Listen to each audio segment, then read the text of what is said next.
GrokTALK.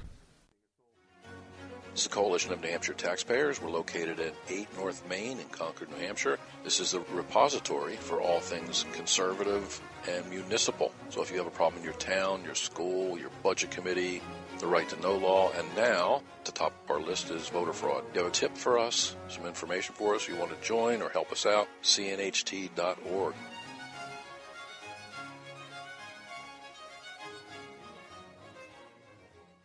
Three, two, one.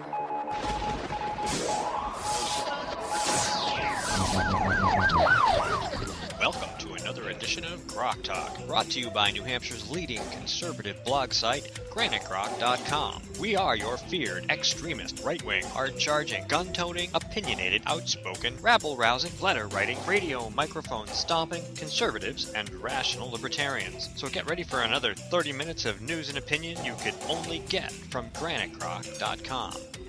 GrokTALK.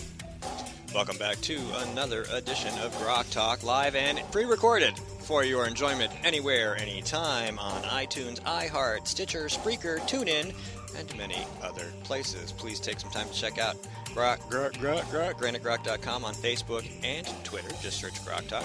We are there, I promise, and you'll have links and opportunities to see all of our content, and you'll go right back to GrokTALK.com, which is where we want you to go in the first place. That's why we're here. And speaking of who's here this week, we have Mike Rogers in the command chair over there for the video, and Skip is back after a several-week hiatus at the other end of the table. Good morning, gentlemen. I'm flying the Starship. You are. That's right, Starship GrokTALK.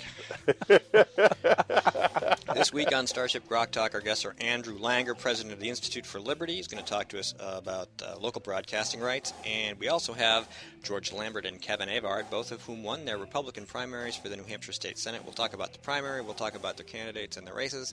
But before that, we have another 24 or 5 minutes to talk about whatever we want, and we're going to. It's going to be dangerous. So, of course, we just had the primary, and the party pushed through some of its anointed choices. And the local version of the National Rhino Support Committee, the Senate Republican Majority Committee, spent more money than it legally should have on races that really weren't worth saving to keep Nancy Stiles, Dave Boot his ass out, and a couple of other folks in the state Senate who won't do us any good at all. But, hey, they can all scratch each other's backs like the primates they are. I think I thought that word was going to come in, and he did not disappoint. We were talking about this in an email thread in the Grok group, and of course one of the things was that obviously if Booten wins, which he probably will, I mean he has a really good shot of winning re-election in that district, then he will have to. The Cormier race has created obviously a situation where she spends a fraction of the money, gets 46% of the vote, which means all of those people are now available to apply pressure to Mr. Booten if he wins the seat. And that's what we need to do. We need to double down. If he's going to go back to Concord, if he says he's our guy, we're going to make sure he knows what we want. And that money ratio was? Oh, it was huge. It was like $90,000 to like $9,000 or something like that. Yeah, it was more than 7 to 1. It was close to 10 to 1. Most people don't spend that much to win the seat. Outright in a regular general election in here. But They've spent that kind of money when you've got friends in low places like the Republicans on our state Senate, you can get access to that kind of money. I have that song somewhere, "Friends in Low Places." I really do. If you can find it, we'll play it for one of the bumpers. So the thing here is, a lot of these races swung back and forth a bit before you got to about 30 or 40% of the vote for an area. And then it sort of settled in within 1 or 2% of where it was going, and you could project it. There was something very odd about District 16. It settled in at 46-54 right from the beginning and never wavered by as much as 1%. And correct. But to be truthful, there's only 4 districts or 4 wards that's involved in that, and the 3 came in, and then Hooksett didn't report, or is there 5 wards? Anyways, they didn't come in. And they didn't come in and get reported like forever, and I kept wondering what the heck's going on with this race. Yeah, maybe they had to adjust the count. Well, I don't know. But then somebody had ballots. So can we do a write-in, boot out? I mean, the Republicans themselves are very happy to do that if the candidate they don't like wins the primary. They've done it. Yeah, but they do it in places where they think they can actually win. They And did this'll it be in hard. Alaska And with Princess Mikowski. And this is a they place did it where, with Thad Cochran. where Putin could lose, as bad as that is. And I don't know. It's a tough call. I mean, you always want to try to push the kinds of candidates that are going to back as much of your your priorities as possible. But I do not want the Democrats to gain control of the New Hampshire Senate. No, I don't, because I can't do anything with them at all. Period. I mean, it's a tough call. It's a tough call. You really have to decide for yourself. I'm not going to tell anybody what to do. If somebody put up a third-party candidate who was a pro-liberty candidate, I think they'd probably do pretty well. I think Putin would probably lose, but if that's what you got to do, that's what you got to do. And that's something that I've been writing about for a while. As we see the progressives and both Democrat and Republicans, they're all progressives, trying to devalue what it means to be an American. From practical standpoint, just look at the big hoo-ha about legalizing and granting citizenship via amnesty to all the illegal aliens coming across the border and all those that are here. You see that a lot of those folks can drive. They can, they can get legitimate jobs. They can steal, other people's IDs to get the jobs. There's movements in various places to allow them to vote in statewide races. And you go, what is left of value of American citizenship? So one of the last few things that I think that we still have is our votes. And I've come to really appreciate how expensive that vote is based on the time, treasure, and talent that has been spent and lost to maintain that. And I refuse to give it to somebody that doesn't deserve it. We hear, we keep hearing that it should be a principle that, once the primary is over, that your vote as a Republican should stay with the Republican Party. And I'm sorry, I'm not going to do that anymore. Or maybe I will, and I'll make a deal with the Republican Party. I'll give you my vote. Blame it all on my roots. I showed up in booze. Ruined your blind time. You ruined my monologue. Gone country. Friends in low places. I recognize it. It is. But I was about to say, all right, I will follow your unwritten principle if first you promise to follow all the written principles, and then I would go with that. But I'm not going to, it's like when the Democrats and progressives say, well, that goes against our social contract, I keep saying, what social contract? And I never seem to get an answer out of that. But just a moment, folks. Ed, step that way. Let's have a word from our sponsors. You just must have just started? Yes. Yeah, have a minutes seat. ago. I was putting blinds in the office. Oh, okay. Ed Nail, Grokster extraordinaire. Lineman. Tree chopper, not tree hugger. And good line. and one of the sponsors of GrokTALK. You've seen my bumper sticker then? Out in my truck? No, I haven't. There's a bumper. Well, it's a whole decal on the back window. It's a stump, and it says, "Don't worry, I hugged it first." I just put it on the other day. We're gonna have to get a picture of that. So skip back to your monologue. Sorry, that was just too good to miss. But I refuse to vote for least worst. I refuse to vote just to keep a Democrat out because, frankly, the Republican Party now has, at least here in New Hampshire, has the reputation of voting like Democrats. After all, it was the New Hampshire State Senate Republicans that sponsored and voted through Obamacare's Medicaid expansion. They voted through pretty much a broad-based tax because most people in this state that are of drivable age have to pay it. And they decided to follow along with this, the Democrats in D.C., as well as the Micro-Disclose Act that I stopped dead in Kathy Sullivan's tracks a couple of years ago that would limit our political speech, and the Republicans put that through anyway. So there is no, I'm looking at the camera, there is little difference between the Republicans in power and the Democrats who want to be in power. They are the junior partners of the Democrat Party. They are the junior lackeys of the welfare state until you prove me otherwise. He's been backed up since he hasn't been here a couple weeks. We got to get this out. Yeah. I am tired of the Republicans that won't act like Republicans.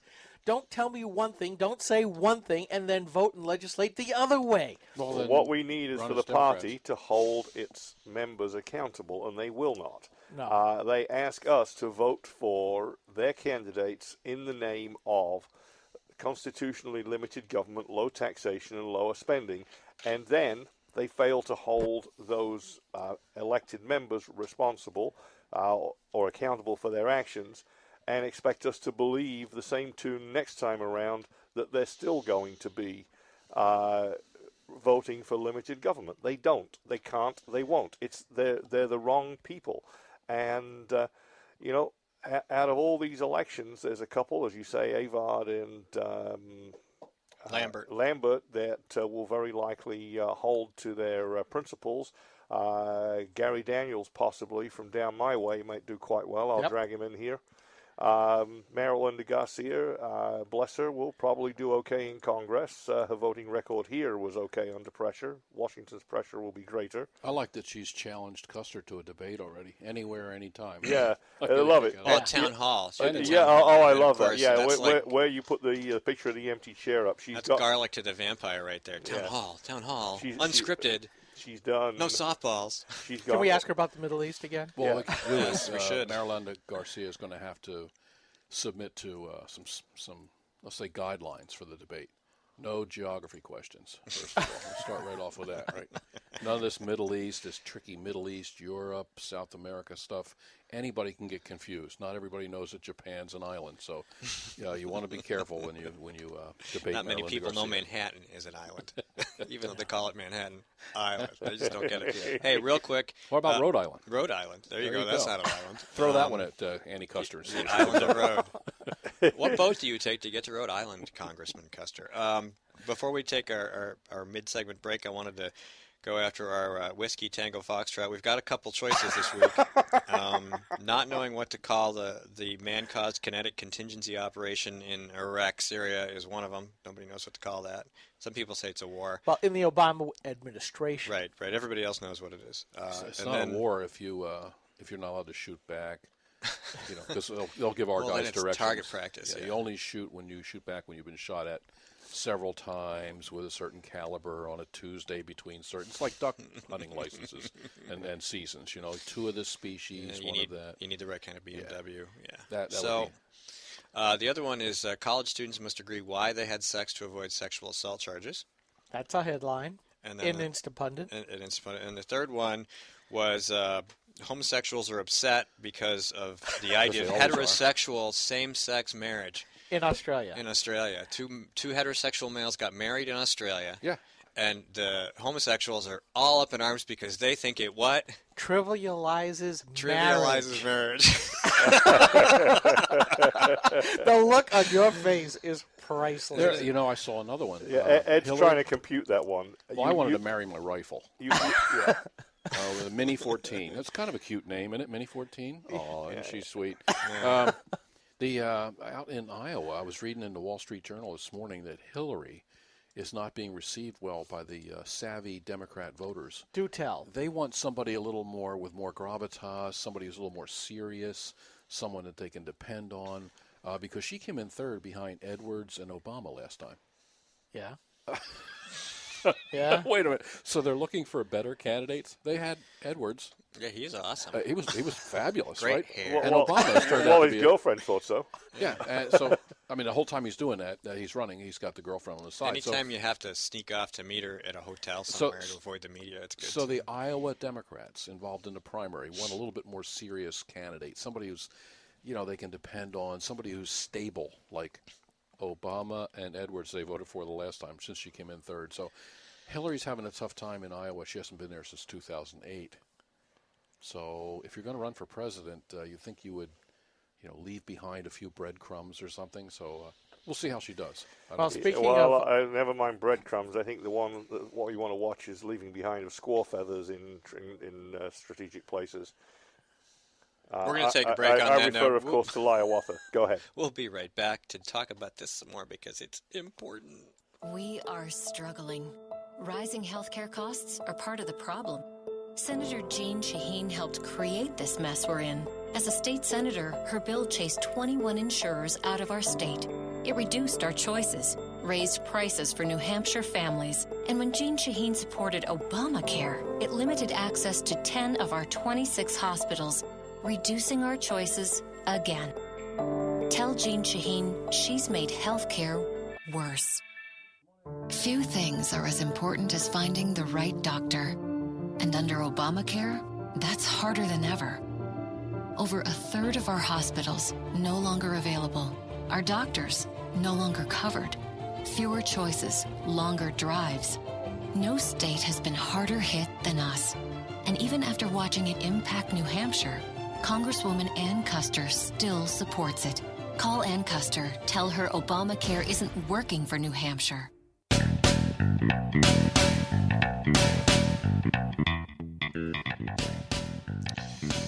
Yeah. We are back. Ed had to leave. Mike brought up Hiawatha. We'll probably talk more about her because, the uber leftists love her as a candidate. And, of course, everybody wants a freshman senator with no other legislative experience to be president. We've seen how well that works. I was going to say we haven't seen the end result of that yet. Well, I think, he is just playing through. I think we know how this is going to end badly. And she is absolutely more progressive than he is, but she's open about it. At least she's honest about it. But, I want to tag on the end of what Ed was talking about, the Iowa Democrats wanting to see something from Hillary, that they're not too happy. I want more out of our Republican electorate here in New Hampshire, because when I look at what we showed on Granite Rock, as far as the behavior of Dave Booten, and yet he won his primary, even though he was very rude and pretty much verbally assaulted two of his constituents at the Asian bar. But I also look at Jim Foley out of Derry, and certainly Kimberly Morin of the Examiner and writes at Granite Rock, certainly blew up the story that the union leader sat on. The political reporter, Mr. Toohey, sat on for nothing. The union leader then had to retract their endorsement of him, and he turns out his whole career has been nothing but a lie. The problem I have is the electorate. He won Derry in his primary, got 27% of the total vote. Steve, you brought up James Edwards in the John Edwards, and how bad and miserable a person he was. And I'm looking at, there's James Edwards writ small. Not that I'm saying that Foley cheated. John Edwards cheated on anybody at this point except for the electorate. And I'm going, we need better candidates, but sometimes we certainly need a better class of voters that pay attention to what the heck's going on, instead of just saying, basically they're Gene Chandler Republican voters. Anybody who's got an arm next to their name must be a good person. And rather the incumbent than the new, and that's a mistake in a lot of cases. The only reason for term limits is lazy voters. If the price of freedom is eternal vigilance, we'd boot their behinds out for misbehavior, for bad votes, and bad character. Frequently enough that they would be citizen legislators, that we wouldn't be having to argue, as Bob Smith's team made, that he'd be the best guy to send back to Washington because even after this gap, he'd have immediate Senate seniority. What the hell kind of scheme is that? I'm sorry. I understand he's been there. I understand he's earned it. But wait a minute. Can't we just argue the candidates on their merits? Well, I think part of... and he has merits, but this garbage about, you have to keep sending the guys back because seniority matters. No, you need to send them back if they're good. No, you do have a point, Mike, and he was looking at that as being an attribute. But I agree with you. It's more of a case of what I keep saying all the time. Winning is merely a precursor. It's what you do afterwards that really counts. And Absolutely. The problem is that for many of us, they want the win. These Republican candidates, the Republican Party, the Republican insider glitterati and apparatchiks. Yeah. But then what happens afterwards? And I'm sorry, I'm just going to keep wailing on this, Steve, until somebody tells me to shut up. Just look at what the New Hampshire State Republicans did this year in the Senate and what they gave us for the Democrat agenda. You can't trust them. Again, my other aphorism is consistency breeds trust, yields votes. There is no consistency. I have very little trust in these guys anymore, for the most part. The two guests coming up accepted. Yeah. And that is why we were against the nomination of Scott Brown. We were against the re-election of Dave Booton. We were against the re-election of Jeb Bradley and Nancy Stiles and a few others, because these people have all brought us taxes and unwanted government programs and restrictions on our freedoms. And governments are instituted amongst men to preserve these rights. And when they don't do it, it's our job to alter or abolish. The problem is they're not teaching that in class and in school anymore, and that's why we're in the hole that we're in. We need Herman Cain's speech on a loop. We've got a lot of altering and abolishing to do. Because we have. I think part of the problem, though, is that with the Common Core and the folks who run the AP exams and the SATs and all that in on the Common Core, there's a lot coming up in the blogosphere now about how they're going to even further denigrate and diminish the founding philosophy and the founders themselves in U.S. history. So once you've gotten rid of that, I mean, President Obama will be right at that point, because people won't understand what American exceptionalism really is. And we're no more exceptional than any other country. And that's the way they seem to want it. We are adrift at sea, and the sirens are singing. And that always leads to a rocky ending. The problem is we'll get another siren instead. Where's that sound effect? Oh, I was in a completely different place. Sorry, you want the klaxon, perhaps? Sure. That's a really good one. I got to find that one. Hey, I got to turn up the volume. Yes, a warning. Warning. System alert. System alert. Danger, Will Robinson. Your Danger. Constitution is crashing. I am altering the deal. Pray I don't alter it any further. Okay. He loves that jingle box. I do. Yeah, baby! So, okay, what do we got? 4.5 minutes. We could do a segment of Steve and the Jingle Box, you know. I haven't really added a lot of things to the Jingle Box. Since you have my computer, Yeah, let me just put you on browse here, Skip. Browse. Eyebrows. Yeah, in continuing Mike's training on the TV in a laptop, he's sitting in my spot, and I realized that I didn't bring anything with me, and I probably should have, and I'm sitting here going, what do I do with my hands? What do I do with my hands? I can't bring up anything interesting. So anyway, on the Whiskey Tango Foxtrot, I got to tell you, it's a tough call because I think we're going to have to go with I'm reluctant to say the heterosexual same-sex marriage thing, because that's really sort of a see what you get when you get what you get sort of a thing. You know, that's what you wanted, and now here we go. Marriage is whatever, blah-de-blah-de-blah. You don't have any right to be offended by how it disrupts your meaning of marriage when you didn't care what anybody else's meaning of marriage was. How are we doing with the animals and polygamy? What's coming up? Oh, I got a quick story about that. Better be quick. There's a you new have show a story about animals and polygamy? No. Well, sort of a polyamorous type thing. There's a new show called Utopia where they're putting all these people together, and I watched the first segment last night. Not quite through, but almost there. And one of the participants is in a polyamorous relationship, and they in the beginning they're showing all these people, who are they, and they're saying goodbye to their families or what their history was. So this one gal said goodbye to her boyfriend and her other boyfriend and her girlfriend, and the most esteemed wife is going, what is going on?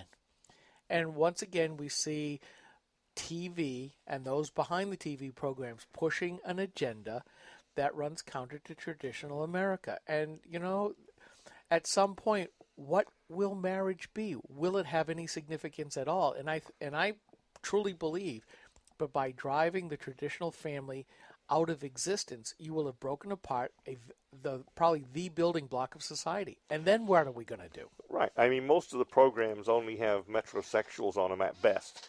And have you watched Modern Family? No, I refuse. I've seen a few episodes early on. It's really funny. It's very well written, but it does mainstream homosexual marriage. It's absolutely pushing the agenda. It is the one line. But it's not the thing about Modern Family, it's not like Glee, where they really kind of, in Modern Family, they make it real down to earth. We have problems, blah blah blah. Yeah, but the two that doesn't make it less dangerous. The two guys are off the charts gay though. They're funny.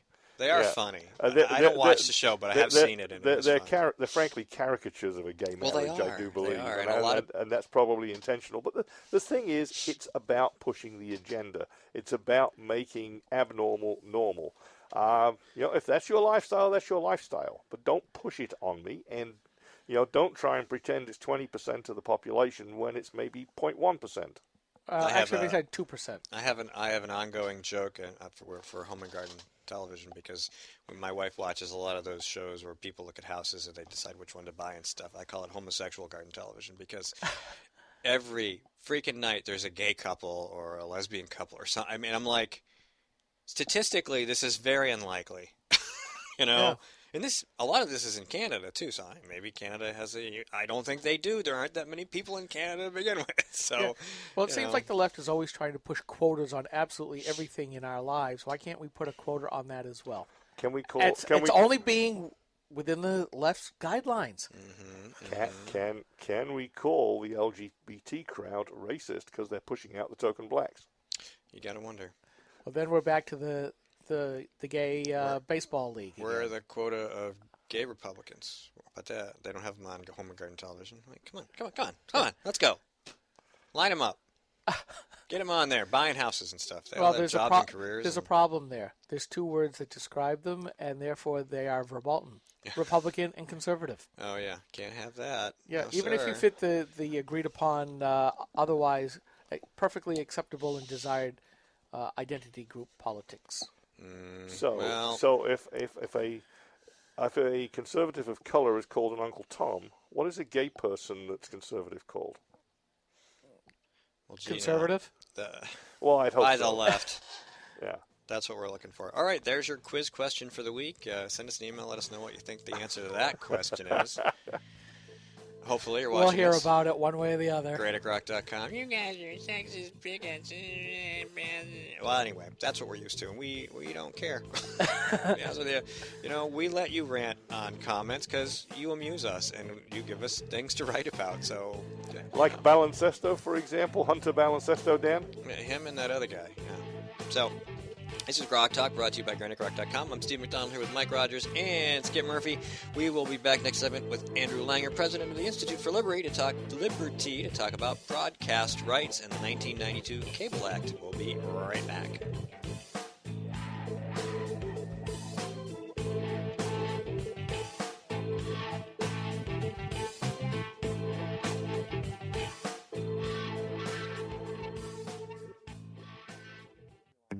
When asked whether she still supports Obamacare, Senator Jeanne Shaheen said, "Yes, I do continue to support the law. We're beginning to see some positive results." How can Senator Shaheen say we're seeing positive results when 22,000 of our neighbors have already lost their health insurance? What's worse, the Boston Globe reports the state's only health insurance provider radically reduced the number of hospitals in their network, forcing some people to drive over an hour for lab work, even when there's a hospital within a few miles of their home.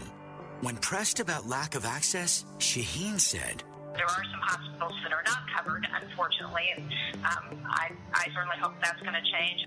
Jeanne Shaheen promised us we could keep our doctors and our health care coverage. Now she hopes we can get to a local hospital? Call Senator Shaheen at 603-647-7500. Tell her we need more than hope. We need leadership. Paid for by Citizens for a Strong New Hampshire. Hi, this is Rich Gerard, host of Gerard at Large in the Morning, the Manchester area's only locally owned, locally operated, focused, and interested, riveting radio show, heard live every Monday through Friday from 6 to 9 on 90.7 FM WLMW, New Hampshire Family Radio, and available 24/7 live or archived at GerardAtLarge.com. Be sure to tune in. This is the Coalition of New Hampshire Taxpayers. We're located at 8 North Main in Concord, New Hampshire. This is the repository for all things conservative and municipal. So if you have a problem in your town, your school, your budget committee, the right to know law, and now, at the top of our list is voter fraud. You have a tip for us, some information for us, you want to join or help us out, cnht.org.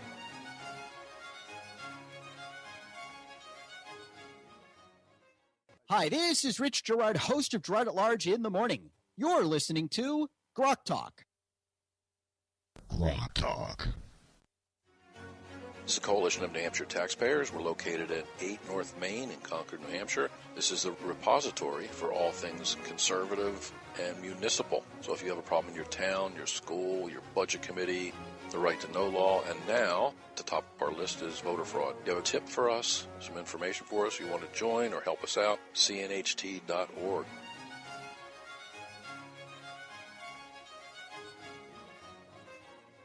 Three, two, one.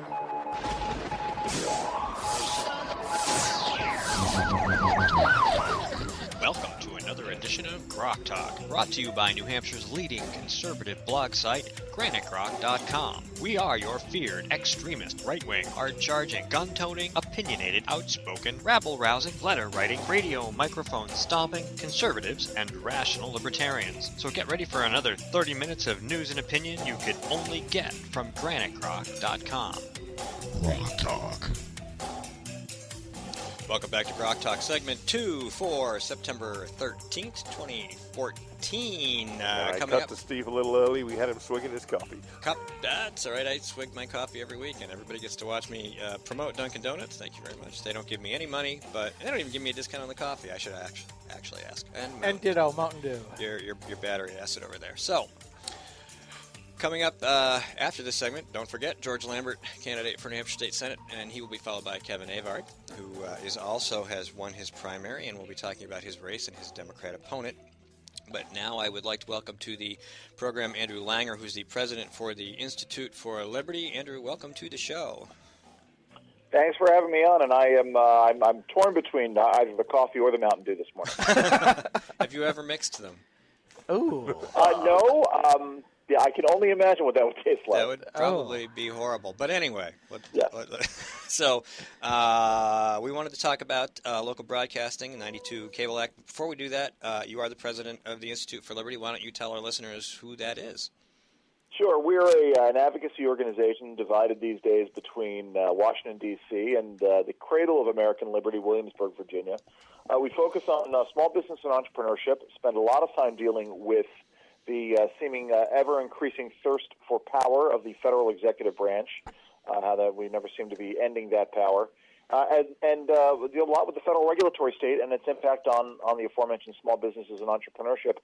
These days we're spending a lot of time talking about crony capitalism, which is the concept that the most well-heeled among us use their money, power, and influence to either try to siphon off vast amounts of cash out of the public treasury into their own pockets, or try to gin the rules and laws in their favor, generally increasing rules to the at the expense of their small business and entrepreneurial counterparts, which is what we're really talking about today. All right, so we're going to talk about local control, the current state of the broadcasting universe, if you want to call it that. And you referenced the 1992 Cable Act as sort of the beginning of this discussion. Why don't you tell people what that is, and then let's go into the problem as we see it today. Well, sure. The 92 Cable Act is a prime example of how bad it is to use legislation to deal with particular technological issues at a time. Legislation, it presents solutions for problems that are at a particular snapshot.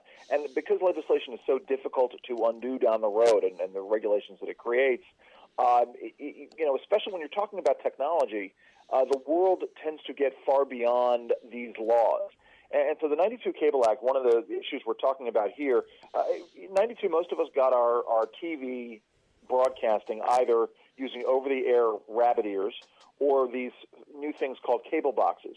And the cable boxes were generally, the cable systems were generally granted a monopoly franchise within communities by municipalities, and there was no competition. And so the local broadcasters were deeply concerned because, cable brought people more choices and greater competition, and they thought that they wouldn't be able to compete or that the cable systems would shut them out. And so the big broadcasters and the local affiliates asked Congress to enact a few carve-out protectionist provisions for them, in which they, the cable systems, they would either negotiate, or if they weren't negotiating, the local affiliates could invoke a must-carry provision, in which they would still get paid. The cable industry, the cable systems would be forced to carry those channels. And you were left with a system in which, if you're a cable subscriber between various metropolitan areas, let's say you're between Manchester, New Hampshire, Boston, and Providence, Rhode Island, you can find yourself with 2 or 3 different affiliates of the various big broadcasters. When I lived in Maryland, I had the ABC affiliates for D.C., Baltimore, and Ocean City, Maryland coming in on my cable box, and I couldn't obviously watch all of those. And so what we're talking about here is changing the system, not necessarily eliminating the must-carry carve-out, though we think that needs to be examined, but moving to a system where the consumers have the ultimate power, and the cable companies ultimately only have to pay for what the consumers are consuming. So you would opt to choose which of those affiliates, whether or not you wanted Boston, Manchester, or Providence, on your cable box, and the cable company would pay the affiliate accordingly. And if you didn't want them, then the affiliate wouldn't get paid anything. And so it returns that power, returns some market-based influences to the system. This is Skip Murphy, by the way, and thanks for coming on the show. And I look at, most of us here at Granite Rock are techies, one way or the other. And I look at the technology of being able to have, as a consumer, to be able to tell my cable company, here are the channels that I really want. I'm willing to pay perhaps even a little bit more for just the channels that I want, so I can lower my actual cost of watching, TV. And and I'm just aghast that we don't have that capability, that we have to pay full boat for channels that I never watch, fully half of which I never watch, if not more. And and I have no predisposition to want to ever explore them for the most part. And more to the point, at the same time you have an explosion in competition for provision of news and entertainment into people's houses. So in 1992, there was no concept of the home-based internet. I mean, obviously you have science fiction writers conceiving of it, but certainly nothing in terms of getting information on your smartphones. And certainly not the kind of on-demand that we have today. So whereas I remember it well. Two-way pages were a pretty smart thing.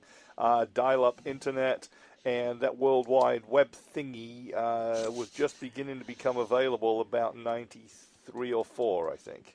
Exactly, and so now you have, in terms of these cable companies, they're competing with satellite, and satellite isn't really encompassed in all this, but they're competing with satellite, they're competing with Netflix and Apple iTunes and Hulu and Roku, all of these other things that are out there, so that, they want to be able to actually compete, and yet they've got sort of chains hobbled around them. And there's a flip side to this as well, which is when you have carve-outs, when you have protectionism in terms of industries, those industries have no incentive to innovate. And I submit that, the next generation, if we sort of freed these shackles, these local affiliates would have more of a pressure to offer more innovative local-based programming, maybe throw open their doors a little more to the local communities to be able to come in and produce some interesting content. They've got the capital resources, right? They've got the plant. They've got the high-definition cameras. They've got the editing bays that could be utilized by people who don't have access to those things, and certainly not the high level that we're talking about, to produce the next Orange is the New Black or the next bit of Showtime level programming. So there are tremendous opportunities that can be had here if just release the power of the marketplace. I think you're absolutely right, and we are seeing that shift, certainly in my lifetime, to where people used to compete in the marketplace to be the best, to offer the most value for the least cost. And more we see people wanting to get in bed with government and form that relationship to where it is who you know and how big your pocketbook is versus the actual quality of your products. Your product. And you really, it really is bad, because it is not just the fact that it's harder for the manufacturers to compete against those that are in bed with the politicians, but it's also the opportunity cost of all the stuff that we can't have because nobody's going to bother to try to fight that wall of cronyism between government and what used to be called the private sector. Look at all, our standard of living suffers because we don't have what we could have. Well, just look at the phone companies. When I came to this country, it cost $1 a minute to dial the UK, $1 a minute, and now you only get to pay those kind of prices if you're roaming with a US-based mobile in European countries and calling home. But the thing is that Ma Bell owned practically every piece of the telephone machinery, was a protected species and a monopoly. And it wasn't until people like MCI came along and said, we can do it for less. And they started out charging about 40% less, which was still a fraction, their costs were still a fraction of that. They were making a very handsome profit.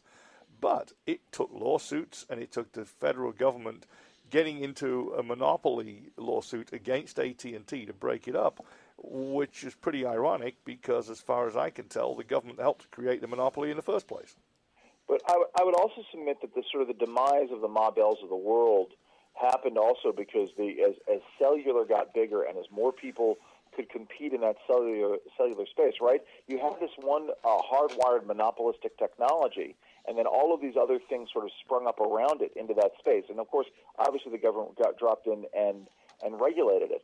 But the concept of having free, unlimited nationwide calling on your cell phone, without being burdened down by minute limits, fundamentally changed the fact. I mean, that's why you see more people completely eschewing a hardwired phone line into their homes and just relying on their cell service. It's one of those situations where, again, if you legislate based upon the technology at a particular point in time, the rest of the marketplace is going to zoom around it. It really, I can't think of an industry in which that hasn't happened. Anyway, it's funny you guys bring up opportunity cost because that's something I taught or spoke at my high school yesterday and spent a lot of time talking to the students about the opportunity cost of regulation generally and how we're not talking about that at all. So I'm in total agreement there. One of the things that I've read about here is that is there something going on in the U.S. Senate for reforms for this? I mean, where are we legislatively to fix it? Well, it's interesting because I've been saying the last couple of weeks that I've given up prognosticating what's going on in Harry Reid's cold, dark heart. And so there was reform going through the Senate Commerce Committee, and we were hoping that there was going to be a vote in the next week or so. That has been put on hold for the rest of this session. There is a legislative fix that's out there. Obviously, it is to sort of fundamentally reform this must-carry rule. It is, in fact, it is going to be picked up again after the first of the year. That's important. When we need to make sure that folks let Senator Kelly Ayotte know about this, that this is important. It is something that not only is it not going to go away, but it has to be reformed down the road. So, yes, absolutely. Let your legislators know you support local choice in cable and you support free market reforms to that local choice. Is there a bill number? You know something? Because it's been pulled, there's going to be a new bill down the road. Folks should just let their legislators know they support local choice in cable. Okay, we're going to take a quick break, and we'll be right back. Stay on the line. Hi, this is Rich Gerard, host of Gerard at Large in the Morning, the Manchester area's only locally owned, locally operated, focused, and interested riveting radio show, heard live every Monday through Friday from 6 to 9 on 90.7 FM WLMW, New Hampshire Family Radio, and available 24/7 live or archived at GerardAtLarge.com. Be sure to tune in. We are struggling. Rising healthcare costs are part of the problem. Senator Jean Shaheen helped create this mess we're in. As a state senator, her bill chased 21 insurers out of our state. It reduced our choices, raised prices for New Hampshire families, and when Jean Shaheen supported Obamacare, it limited access to 10 of our 26 hospitals, reducing our choices again. Tell Jean Shaheen she's made healthcare worse.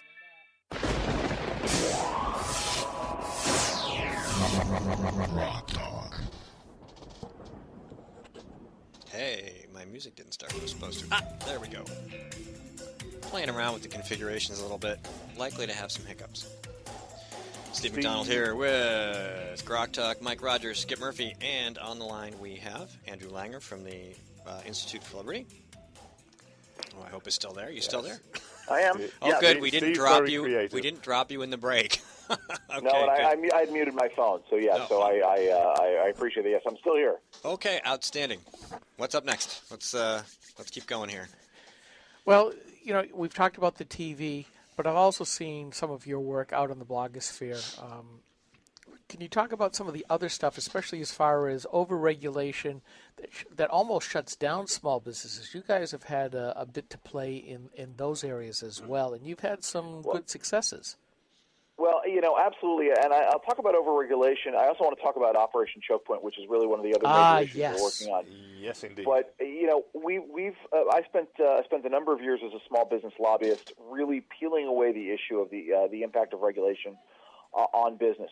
And one of the great ironies right now is you have the White House bemoaning the direct regulatory cost estimates of about $2 trillion annually. Mm-hmm. So we have an economy that's $17 trillion in size. Regulation accounts for a $2 trillion cost to the economy.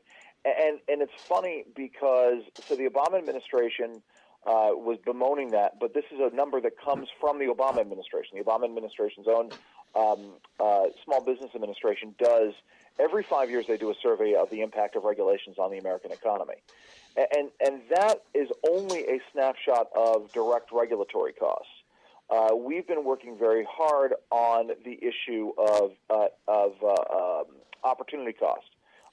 What regulations cost us in lost opportunities. Building on the work of two economic professors, one at Appalachian State and one at North Carolina State, we figured that there is a $19 multiplier for every dollar in direct regulatory cost that's out there.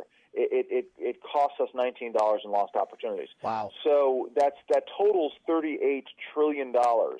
Our economy could be 3 times its size. Now, I'm not saying that we should return to a zero regulation environment. Nobody is saying that. But what this bespeaks is that when you make modest gains in regulatory reform, you can produce tremendous gains economically in terms of the restored opportunities. So if you cut, let's say, if you cut $1 billion in regulatory costs, that would produce $19 billion in economic benefit, and so on and so on and so on. And it's, to me, it's just straightforward, simple math. As I was talking to this high school group yesterday, I made it a point to say, regardless of where you are on the spectrum, if you're a Keynesian who believes that economic stimulus happens when government spends money, or if you're Milton Friedman and you believe that cutting taxes spurs the economy, when you spend $600 billion on economic stimulus, or when you spend $100 billion or $200 or $300 billion in middle class tax cuts, this gets dwarfed by the overall regulatory cost to the American economy. And it's no wonder that neither of these produce any effects. Now, I'm not a Keynesian. I don't believe that you sort of move money from one pot to another and stimulate anything. But the point is, regardless of where you are, that simple math is axiomatic. I mean, go ahead. I'm sorry. I look at this as two parts. One is the actual regulation and the bureaucracy saying we've got to keep doing more to justify our own existence, so they keep generating more. But as a former small business owner of a daycare here in New Hampshire, my quintessential anecdote here is that attitude also counts in addition to the actual written regulation, because when they're trying to be helpful about the regulations, they're saying, well, you need to do this, you need to do this. Did you know about that? Sometimes the bureaucracy can be helpful. But then when somebody else comes in and decides to say, we're going to become the cops as an attitude instead, and I got dinged because I had a refrigerator with the top freezer wasn't being used. I got dinged because I didn't have a thermometer in a freezer I wasn't using. That's also a cost. And absolutely, it is. And I'll never go back into the daycare business again, because I'm sorry, but it's no longer free enterprise when the government controls your entire business. It is a dangerous situation. Let's just sort of move beyond that aspect of it and just go even more macro politically or macro policy wise. There's a great author whose name is now escaping me who wrote a book in which he said that the average American commits 3 major felonies a day. Yep. And it creates a very dangerous situation in a free republic when everybody is essentially made criminal by these sorts of things. And you talk about it with regards to your daycare.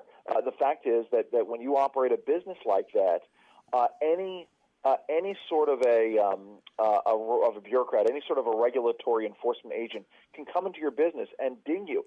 And you know what it sets up on the other end is, the PR down the road of, somebody can come in and say, well, you were convicted of 80 million different violations, which could have been just the worst paltry pecuniary violations possible. It reminds me, we had a cop in our town that I grew up in New York, who literally would carry around with him a little index card cheat sheet of the most obscure traffic violations, so he could simply ding people for them. And this is sort of an unacceptable environment that we've created in America, which creates this adversarial relationship, especially in terms of law enforcement. Right? The attitude of, are you a law enforcement officer or are you a peacemaker, or safety officer, or what have you? The sort of adversarial relationship which gets created.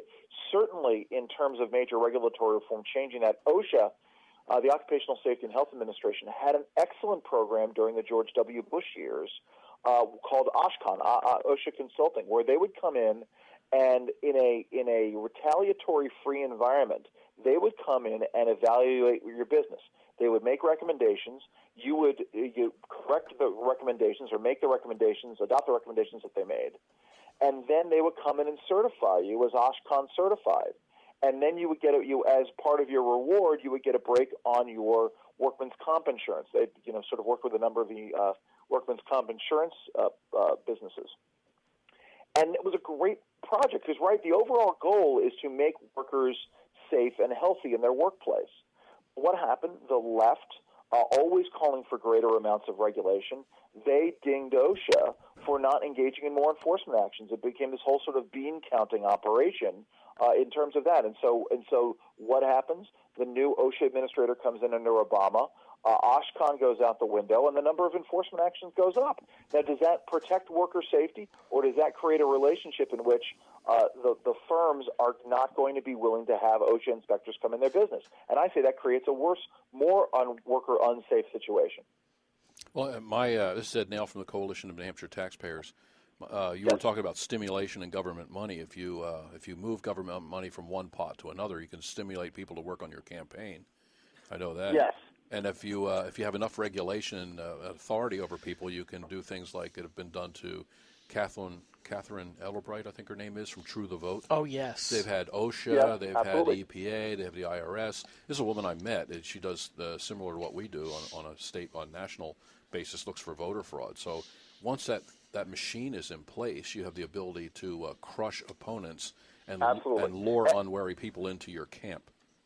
And that gets into this other issue, which is, our other big thing is Operation Choke Point, which is incredibly dangerous. It is this operation by the Department of Justice, the Department of Treasury, and a handful of other agencies to essentially bully banks and credit card payment processors into no longer doing business with industries or entities that the administration doesn't like.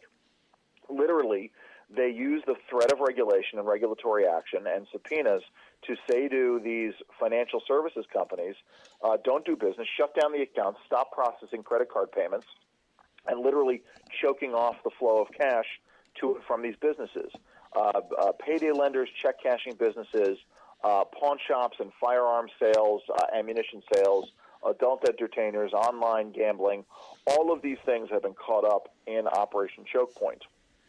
And it is an incredibly, essentially, the Obama administration can shut down the firearms sales industry, so not the firearms makers, but firearms sales, without having to actually pass any laws in order to do it. And this is the really, it comes down to the basic question of who is the public master and who is the public servant. It used to be that we citizens were the masters and government was supposed to be our servants, and now they are acting like the new aristocracy, the nobles and the king, and deciding. The entitled class. Yes. I have an example of regulation and zoning going amok.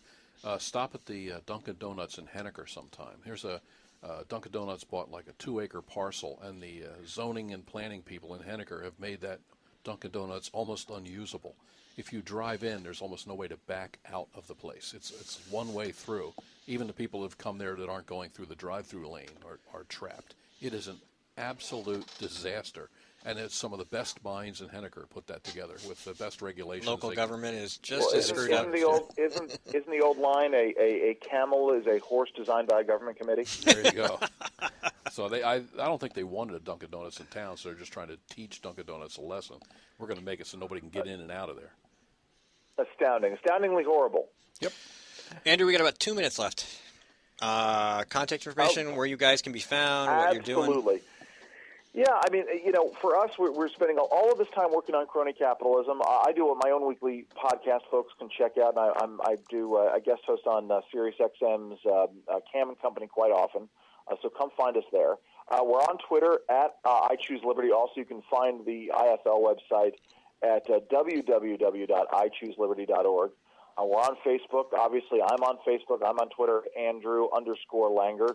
I am a frequent tweeter these days, gotten myself into a nice Twitter war with this guy Mike Dickinson, who is running, supposedly was running for Congress in the 7th Congressional District in Virginia, and who is just really trying to get himself nominated as the worst Democrat in America. I mean, he's supposed to just being provocative for provocative's sake. But yeah, come find me.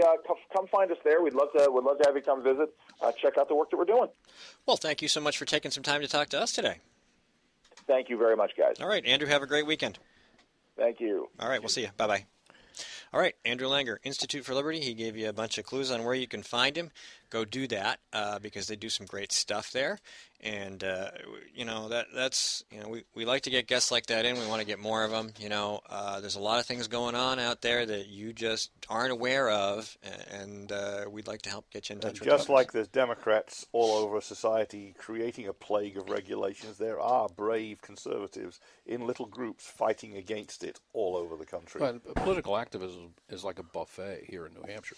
You can pick and choose what you want. If you don't like voter fraud, there's a multitude of things you can do. If you want to if you're sick of your state rep or your senator, there's hundreds of things you can do. There's all kinds of groups where you can get tuned up and headed in the right direction. So this is the place right here, Grok Radio. Listen to us, and you'll hear people who may pique your interest in becoming involved. All right, George Lambert's supposed to be with us in studio. In the next segment, we'll have to go see if we can find him. He's not here yet, but he might be waiting out there, or he might be downstairs, and I'll turn that off. My name's Steve McDonald. I am here with Skip Murphy, who's gone to look for George, Mike Rogers, who is running our video portion of the program, and I'm sure you're doing a fantastic job. Hopefully, George will be with us in a few minutes. We'll be right back. Stay tuned.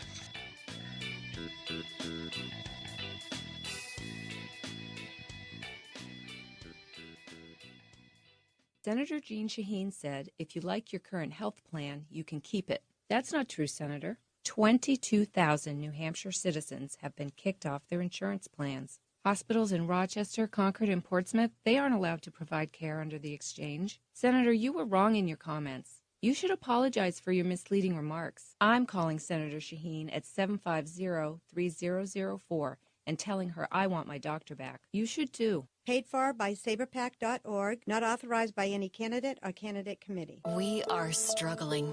Rising healthcare costs are part of the problem. Senator Jeanne Shaheen helped create this mess we're in. As a state senator, her bill chased 21 insurers out of our state.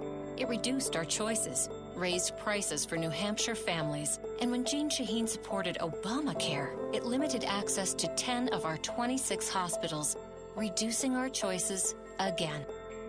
Tell Jeanne Shaheen she's made healthcare worse. Few things are as important as finding the right doctor. And under Obamacare, that's harder than ever. Over a third of our hospitals no longer available. Our doctors no longer covered. Fewer choices, longer drives. No state has been harder hit than us. And even after watching it impact New Hampshire, Congresswoman Ann Custer still supports it. Call Ann Custer. Tell her Obamacare isn't working for New Hampshire. It's the Coalition of New Hampshire Taxpayers. We're located at 8 North Main in Concord, New Hampshire. This is the repository for all things conservative and municipal. So if you have a problem in your town, your school, your budget committee, the right to know law, and now at the top of our list is voter fraud. You have a tip for us, some information for us, you want to join or help us out, cnht.org.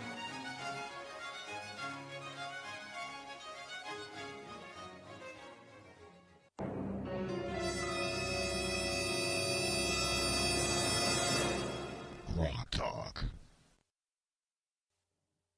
GrokTALK. He tried to make us believe he was a fiscal conservative, but State Senator Dave Booten has been deceiving New Hampshire taxpayers. Like a wolf in sheep's clothing, he claimed to be one of us, pretending to blend in, but all along, voting like a liberal Democrat. He voted to raise your gas tax by another 23%, taking a bigger bite out of our wallets every time we're at the pump.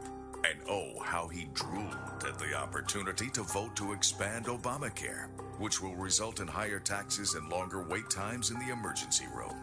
And now the Senate wants to pass a bill to prevent us from criticizing Senator Booten's vote?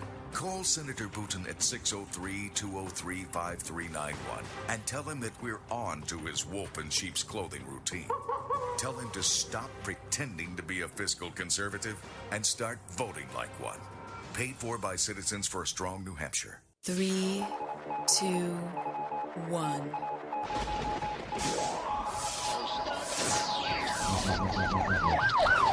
Welcome to another edition of GrokTALK, brought to you by New Hampshire's leading conservative blog site, GrokTALK.com. We are your feared extremist, right-wing, hard-charging, gun-toting, opinionated, outspoken, rabble-rousing, letter-writing, radio microphone stomping conservatives and rational libertarians. So get ready for another 30 minutes of news and opinion you could only get from GrokTALK.com. GrokTALK. Now, if you noticed, but we have a new intro. Yes. And we must move forward. There he is. The guest of the half hour has arrived. Good morning. And must move forward. Is that like a progressive? Yeah. Well, we're always looking for. We're progressing in our audio hijinks. And welcome back to GrokTALK. Steve McDonald here with Mike Rogers on the video. Skip Murphy taking a break at the end of the table over there. George Lambert's just walked into the room. We'd like to remind you to check us out on Facebook and Twitter, and you can listen to this podcast on iTunes, iHeartRadio, Stitcher, Spreaker, and TuneIn. We are also video capable at GrokTALK.com, Ustream TV, and YouTube. And that's one thing I wanted to point out that we were talking about in the last segment with Andrew Langer, from Institute for Justice. Liberty. Institute for Liberty. And I do think they should work together with Institute for Justice, because when you get to the small business end of things, the Institute for Liberty seems to be all over the regulatory problem. The Institute for Justice stands up for and fights in court for the small business owners that are trapped by regulations. I think that's a great pairing. Go ahead. You were going to say. Well, you know, here we are, just mere bloggers. We basically have a TV studio in a box. Mm-hmm. And if they were to put more regulation on us, we wouldn't be able to do what we're doing. We do this on a hardly even a shoestring basis. There's no shoestring. We're actually giving away our shoestrings to make this function. So once again, we don't ask for money all the time. Please, we need money. Anyway. Well, I do want to say we did get a couple of donations in this past week, and I want to say publicly thank you very much. We do appreciate it. The equipment you see strewn all over your cameras at this point, your cameras, our cameras, your viewing device of choice. We are going to be trying to outfit Mike with a little bit more for his iPad, so we'll have another system to be able to go outbound and capture more of the events going around here in New Hampshire at a better quality. So because this stuff doesn't travel very well unless you're Skip and you've got muscular assistants. Well, you know, heavy laptop, giant. I don't want to take any money away from George, who is running for the New Hampshire Senate and could probably use some. You could certainly donate to him until his campaign's over, and then donate to us. We don't have a problem with that. George, welcome to the program. No, we'll keep operating on our shoestring. Well, thank you. So George Lambert, who congratulations, thank you very much, primary, and we're very happy to have you here. A conservative running for Senate. Absolutely. And are you displacing a Democrat, or have you displaced a rhino? Well, actually, I am attempting to displace a Democrat. She is among the worst from the perspective of conservative values. And her name is? Donna Soucy. Yes. Okay. Donna, it's funny because you look for, the comparisons, us versus us. I mean, us on us on them on us, them on them. When Donna went out and announced that I was running against her, it was like a campaign ad for me. She's going out and saying, this guy's in favor of right to work. This guy wants less government. And yeah, exactly. Thanks for the free ad. Yeah, thanks for telling everybody what I stand for, and I'm proud of it. Absolutely. It really becomes very stark in those cases, as Bob Smith, who did not win his primary, bold colors. Mm-hmm. But it really comes down to who gets to choose for me. And certainly it's a case where, and we've known each other, in fact, all of us in this room have known you for quite some time, and it's a case of who gets to choose. Does government get to choose? Like your opponent wants to say, well, no, you can choose. We'll give you the choices. And it never hits them that's really the crux of the problem, that we should be able to choose for ourselves, to be able to choose our options, what fits us best, and also lately to be able to choose our own level of risk in making those choices, where, if you want to do something stupid and become a Darwin Award winner, as far as I'm concerned, which is the award handed out to those people who remove themselves from the gene pool, be my guest. And you're among that kind of folks that say, you get to choose, you get to own the consequences, and if you choose wrongly, that's the way it goes. But your opponent says, we will only allow you to make the choices we believe you should make. You mean like the magic senator who wasn't careful about his business associations before he chose to run? Yeah, well, he still won. Yes, I know, but he has to beat the Democrat now. George, on the other hand, I think has a fair chance of beating the Democrat. So I actually hope so. On the question of risk, which you just asked, government has, in New Hampshire, had a tradition of telling people when they take risk, they're responsible. If you look at our rules for riding horses and the equine protection that we have, if you fall off a horse and die, that's your problem, not the people who provided you the horse or anything else. If you go skiing and you die, you're responsible. What we're looking at from the Democrats lately is this nanny state, which says the state's going to choose what you can and can't do. I oppose the state deciding. I think that you should be able to go out and, if you want to, you should be able to jump out of a perfectly good airplane, and you should enjoy it if you do. Hopefully, you checked your suit and you took all of the risk. But if not, you're going to make a very loud thud when you hit the ground. Yeah. Now, they say that you're just a plain-out full libertarian. And I'm not by any means, but stop making the decisions for me. That's not the proper role of government, even though I have a whole page, Progressives in the Proper Role of Government, who basically say over and over again, that's government's business, is to decide. It is the purpose of government is to legislate behavior. How does that sit with your, that was, I'm going to look up the page. It's about the most offensive idea and statement I've ever heard. Yeah. Okay. And more of them think like that, and they're completely wrong. And this is why we need the eternal vigilance on the part of an educated populace, an educated and moral, should we say, even church-going. And I'm not very good at that, but a moral populace. Well, I'm a minister's kid, with a very interesting and unique perspective. My dad was a minister who actually preached in a congregational church. My mother was a Baptist, and I ended up growing up an Advent Christian. And most people say, what do you mean you didn't go to the same church that your dad preached in? And I said, well, it's very, very simple. He said, religion is personal. You need to find your own way. Government shouldn't be telling us what religion. They shouldn't be telling us. They should be saying we all need to be individuals, because the protections of our Constitution in New Hampshire, we didn't follow with the Bill of Rights. We led with it. And Article 3 of the New Hampshire Constitution says we all surrender up some of our natural rights for the protection of others. And without such equivalent, the surrender is void. In other words, it's not about the government protecting me from me. I never gave them that power. The people who ratified the Constitution never gave them that power. They said, I will be good in exchange for other people being good, and government is the balance.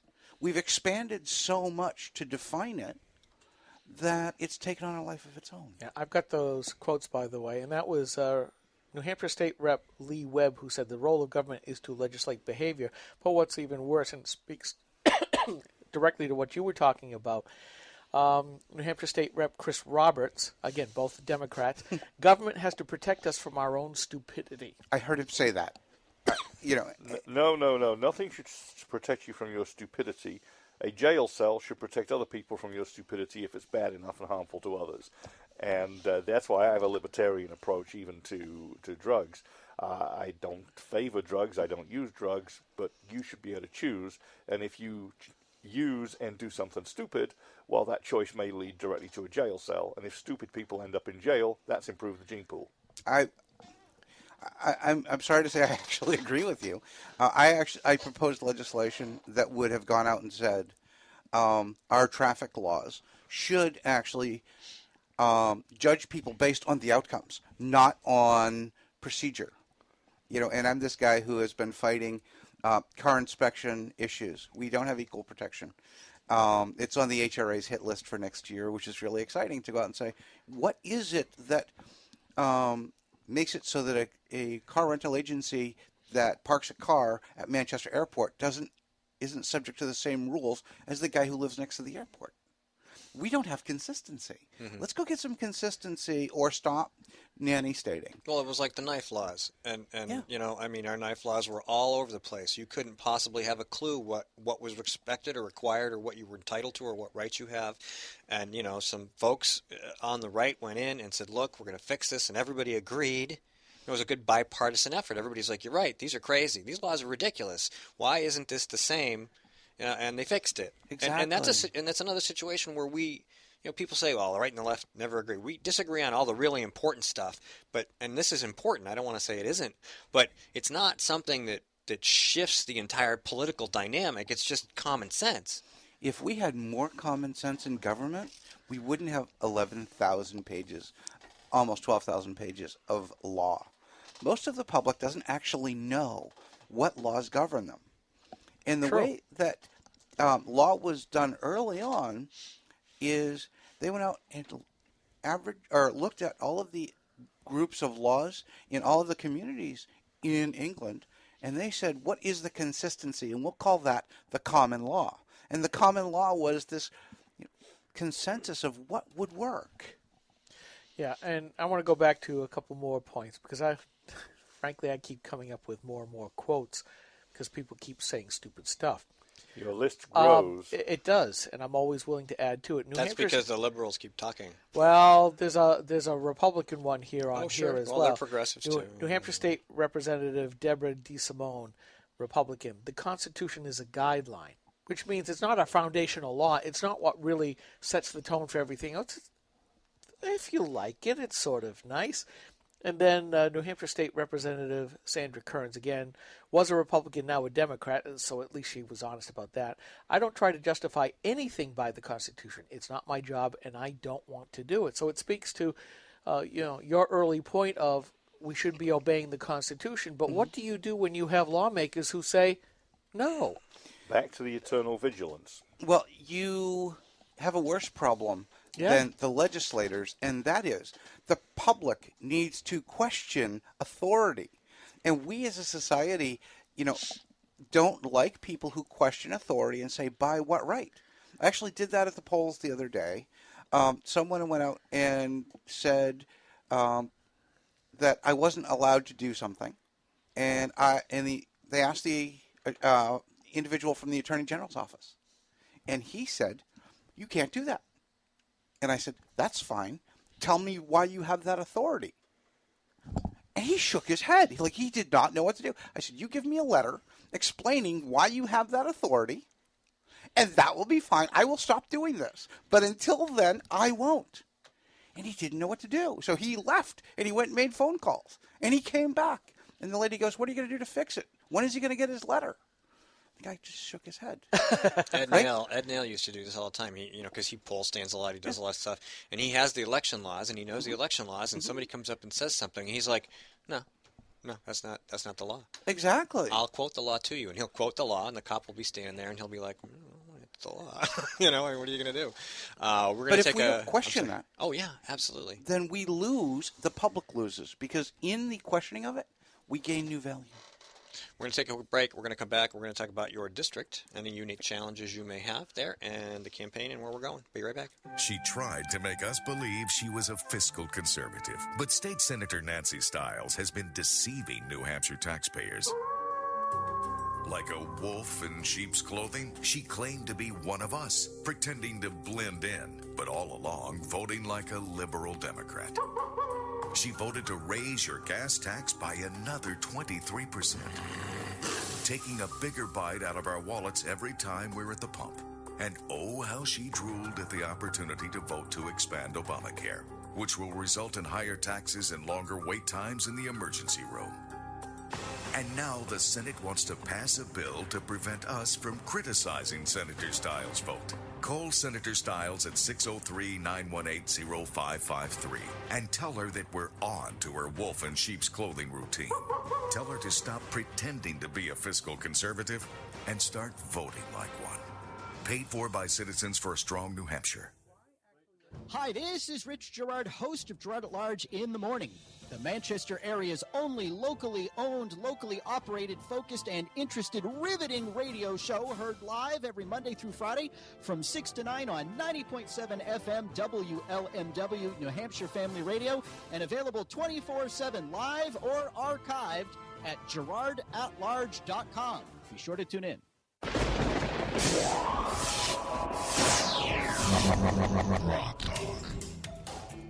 Hey, I got it right that time. All right, welcome back to GrokTALK. Here with George Lambert, running for New Hampshire State Senate.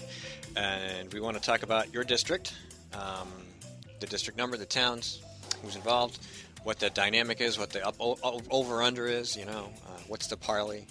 I represent District 18 in Manchester, which is Manchester Wards 5, 6, 7, 8, 9, and Litchfield. The great news is that I can drive across my district in 20 minutes. The bad news is it's very dense, and we need to turn out a lot of votes, and we need to do a lot of education. Ward 5 is considered by many to be one of the worst turnout wards in the state. If you look at the history, very few voters show up. And certainly of either party? Yes, but almost no Republicans. They're afraid. It's a really weird district. Why would that be that this particular ward doesn't vote? I mean, what's the makeup of the ward? It's short-term housing districts. So it's basically people who are moving to Manchester who are looking to get started, move in, and then get some roots in the community and move. It's sort of that if you're first coming to Manchester, this is where you move to. Is that where all the refugees are? I'm not sure, but certainly it's a lower income, sort of very transient population. So very, very frequently they will move somewhere else. As opposed to 1200 Elm Street, which is also a transient population, mostly of highly Democrat campaign workers who vote and leave. How about some of the other wards? Litchfield, actually I have Ward 6 is out over on the eastern side of Manchester. That's been very interesting. I've been out campaigning out there. Ward, as you get down over to the airport, you have Ward 9. And they're very different communities. I mean, very, very much like other Senate districts that are represented by different towns. These are compact areas with different financial, economic, social, and business issues. Except for Litchfield, which is all spread out and low population. Yeah. Yeah, so that's a pretty dynamic district, I would say. And obviously, I mean, you need to spend a lot of time in Manchester, but, Litchfield's a nice town. I represented Litchfield as a selectman for 6 years. Mm-hmm. I know a lot of people in Litchfield. I did very well in the election results in Litchfield. People in Litchfield have seen my conviction for limited government and accountability. When I was a selectman, the first year they were wondering who they elected because I was literally I was a troublemaker who said our departments are going to behave this way, and I didn't care who you were or what you thought your authority was. I was going to call you out. And so they said Monday night, selectmen's meetings was like the reality TV show to watch.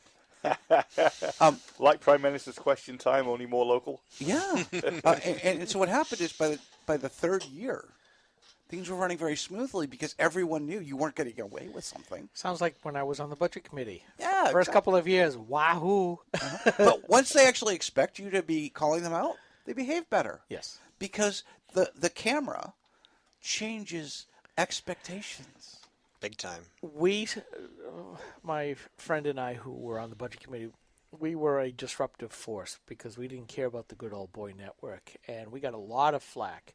But as soon as we started bringing in the cameras, and as soon as we started posting the video, at least in the beginning, you could only post, you couldn't live stream. But then when I was live streaming it, between that time, the people who were telling everybody else that we were just mean, nasty, screaming type people, then when people actually saw the video and saw it wasn't us, it was those folks doing the screaming and acting badly, it did change the whole dynamic. It was great. Mm-hmm.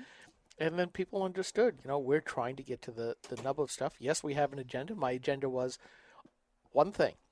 Government should never grow any faster than the average median income in the town. Sounds great to me. Period. And that we had to watch out for those people who were getting squeezed out of the town. This was never supposed to be about quality of life. That's not what government's about. And that's how the good old boys who used to run it wanted for their own benefit. It was the typical for the benefit of the few at the expense of the many. Mm-hmm. And they didn't like that we could care less. Mm-hmm. But anyways, getting back to your race, so where do you think you have the hardest row to hoe as far as what you represent and your stances versus your opponent, the current incumbent? My biggest challenge really, I think, is going to be voter turnout on people who passionately care about issues. Because if the voters turn out for her and more people actually care about her issues, I'm going to lose. Okay. If more people care about my issues, I'm going to win. In this particular district, when Republicans show up more often than Democrats, and Litchfield is usually the swing. Because I'm from Litchfield, I think I have an incredible advantage. I have a very big disadvantage in that she is the former and might be presently the treasurer of the Democratic Party in the state of New Hampshire. She has enormous amounts of money and a desire to stay in that race. So I need to raise a lot of money so that I can be competitive in mail. If she has me, 4-1 or 5-1 in terms of money, the press will go out and say he's not a viable candidate. Now, when you're talking about money, how much money? What I mean, we were talking some of the monies that were spent just in the Republican primary this go around. District 16 obviously was the big outlier where Senator Booton spent close to, and he and people on his behalf, they're trying to keep the incumbents in place, almost $100,000 already. So you have to wonder what it is that they are getting from Booton to make him do that. But back to Kevin's race. George's race. Kevin's next segment. Kevin's next race. Sorry, George. Back to George's I can't race. keep track of everybody. You know what? If I was in Kevin's district, I'd vote for him, and I would, Kevin's awesome. But if we were in your district, we'd vote for you. $130,000 is what she spent on the last race to win by 800 votes. Oh, yeah.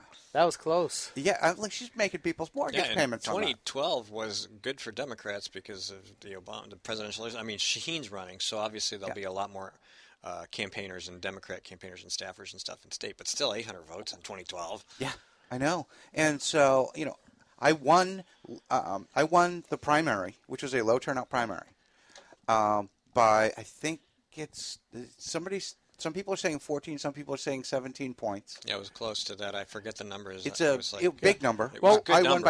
I won by 400 votes. It was a in handy win. It was in a low turnout primary. Yeah. She won by 800 votes in a Democratic wave. Right. So I think I have a shot. Sure. But I have to get the press to take me seriously. Need money.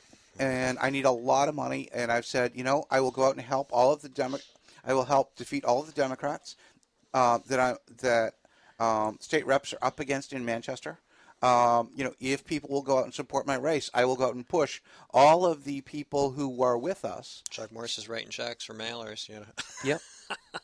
Yep. So. Yeah, that's a good question. How much do you think you'll get from the New Hampshire Senate Republican Majority PAC? Well, I was with them yesterday, and they said, you weren't our first choice. Which I took as a huge compliment. But they said, you're with us now, and we want to take the Republican majority, so you're one of us today. Good.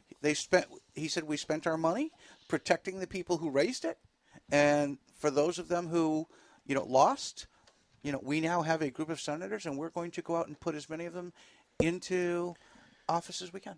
Yeah, see, I think we here at Granite Rock and GrokTALK just have this visceral dislike of a PAC like that playing in the primary solely to keep incumbents in their seats. I mean, that has toasted us the wrong way, and we've heard from a lot of people that they spent how much for incumbents instead of staying out of it and then helping to keep the majority.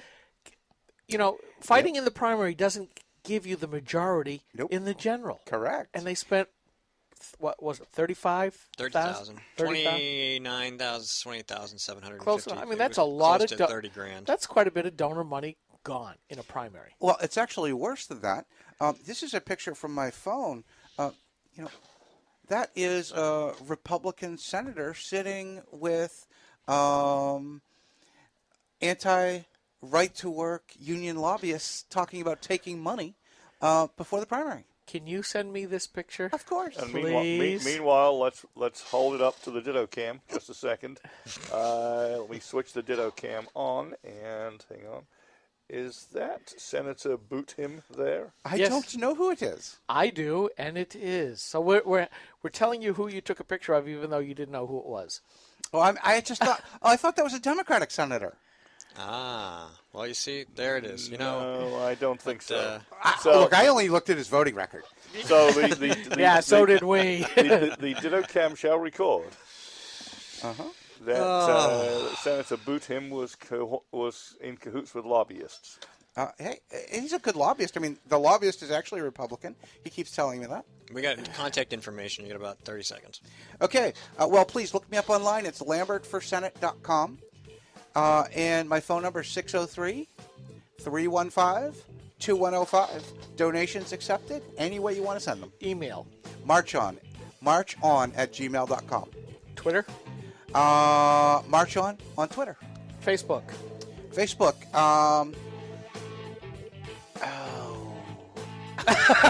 All right, well, we'll put that up. Hard post questions. It. Hard questions. Thank you so much, George, for coming down at yahoo.com. Thank you very much. And we'll be right back with Kevin Avard. We're going to call him on the phone. This is GrokTALK. I'm Steve McDonald, Mike Rogers, Skip Murphy, George Lambert. Thanks again. We'll be right back.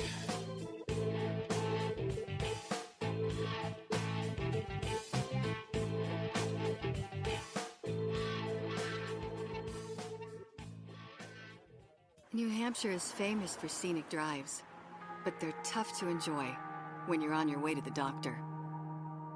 Because Obamacare limits your choices, some will have to drive more than an hour to see a doctor. What's health insurance worth if care isn't there when you need it? Jean Shaheen voted for Obamacare, putting your doctors and hospitals further out of reach. Tell Senator Shaheen Obamacare is not working for New Hampshire. She tried to make us believe she was a fiscal conservative, but State Senator Nancy Stiles has been deceiving New Hampshire taxpayers. Like a wolf in sheep's clothing, she claimed to be one of us, pretending to blend in, but all along voting like a liberal Democrat. She voted to raise your gas tax by another 23%, taking a bigger bite out of our wallets every time we're at the pump. And oh, how she drooled at the opportunity to vote to expand Obamacare, which will result in higher taxes and longer wait times in the emergency room. And now the Senate wants to pass a bill to prevent us from criticizing Senator Stiles' vote. Call Senator Stiles at 603-918-0553 and tell her that we're on to her wolf in sheep's clothing routine. Tell her to stop pretending to be a fiscal conservative and start voting like one. Paid for by Citizens for a Strong New Hampshire.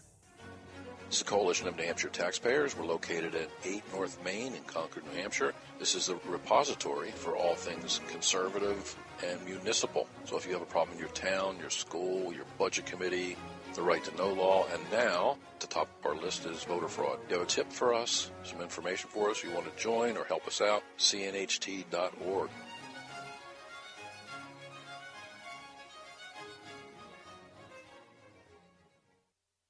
GrokTALK.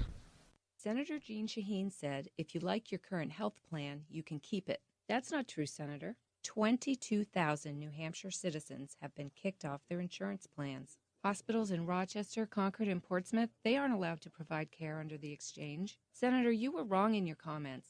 You should apologize for your misleading remarks. I'm calling Senator Shaheen at 750-3004 and telling her I want my doctor back. You should too. Paid for by saberpac.org. Not authorized by any candidate or candidate committee. 3, 2, 1.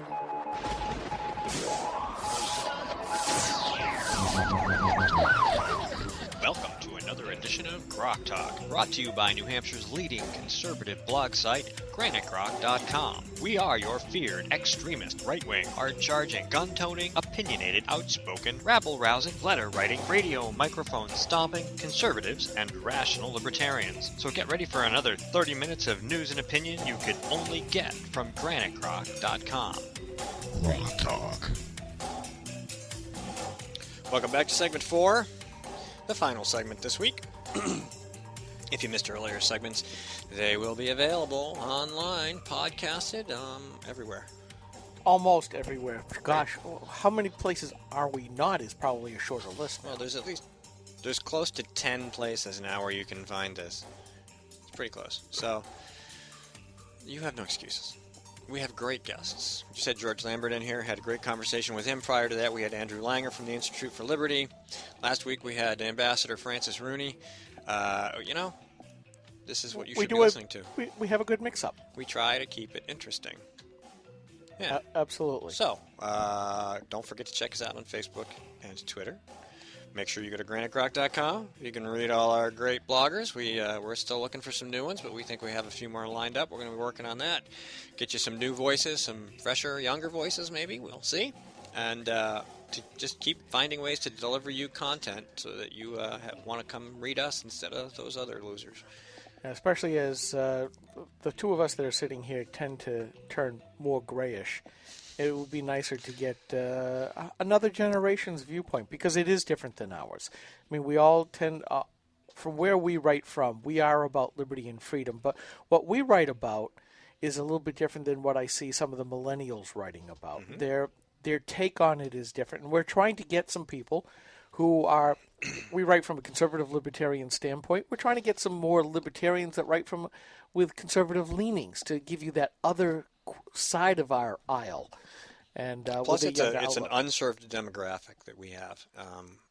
We don't really attract as many people in the, 19 to 35 age group as we do people 35 and older. So, well, part of that is because as you get older, you've become established, you've accomplished a lot of the stuff that you wanted to do in life, and now you have more free time to look at stuff that you didn't before. That's what happened when I became an empty nester. I got involved in this stuff, but not until you're concentrating on your career, you're concentrating on growing your family, and then you get to that age where you go, does my life have meaning? What is my legacy? What have I not done that I should have been doing all along? At least that's where I found myself, and a lot of people do as well.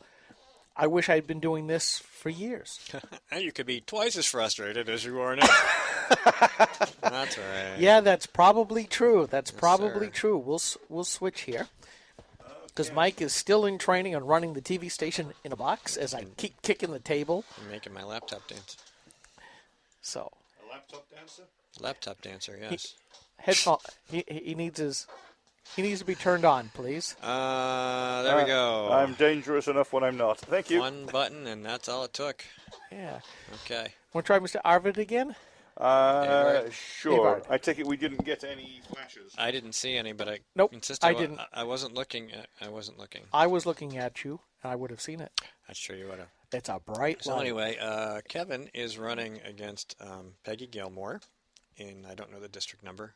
I forget. 20. It's 20 something. It's out of Nashua. 25 maybe. Yeah. Sounds it's familiar. Heavily Democratic. Heavily Democrat. And there's so many potential voters right across the border in Massachusetts who could just walk over, vote, and walk back. Yeah, what's the name of that one that was just across the line that Ed Nail and you caught? Oh, we had a couple, but Paolo, something or other. Yep. He's from a little bit further south, but not quite across the border. But and then you go to Ludlow, which is a little further over. We had another voter, all coming in, staying with Democrat candidates in Nashua and voting from Nashua, or at least casting votes from Nashua. They weren't maybe even ever there. I mean, some of them voted absentee. So. Yeah, kind of like Kevin, absentee. He didn't. He must have come up. So that's okay. Indeed. You back? I'm back.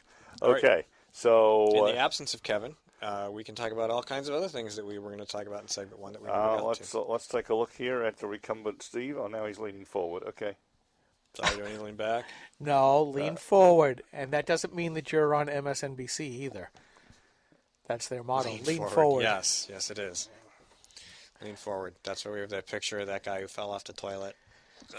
Yeah. So, all in all, what do we think? Steve, what was your reaction at the end of the primary to our endorsements? What was it that you said? I forgot. What was the word I used?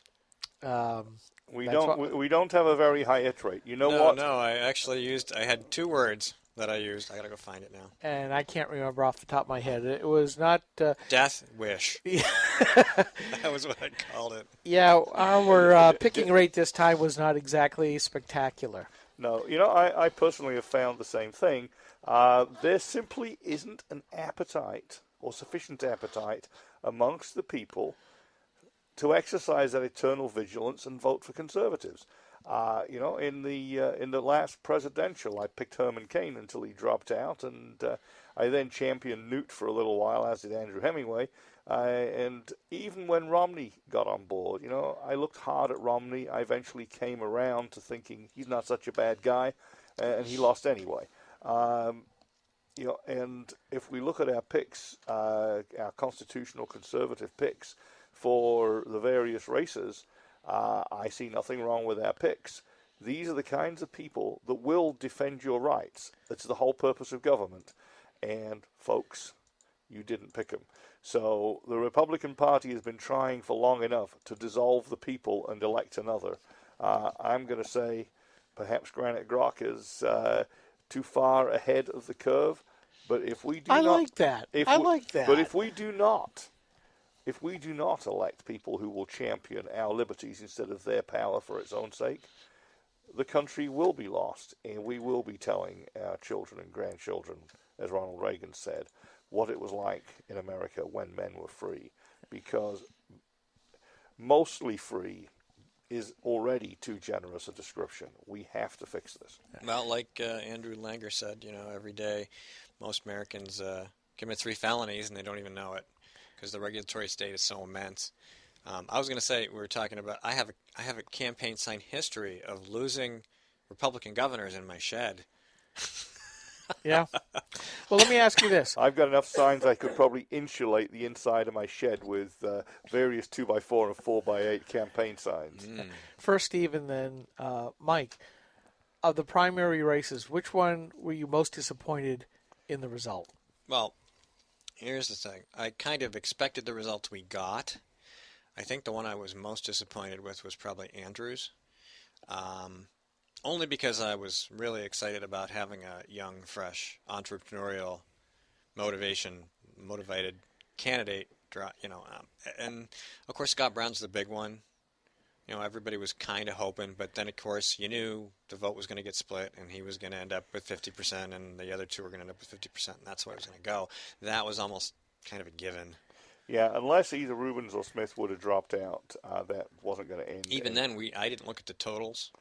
It was close. It was awfully close. If it had been one guy against Brown, we may have had a 51-49 or 52-48 split. And at that point, it might have gone either way. But that didn't happen. They were all philosophically different. Brown, who's, the doleful candidate because he's the tax collector for the welfare state.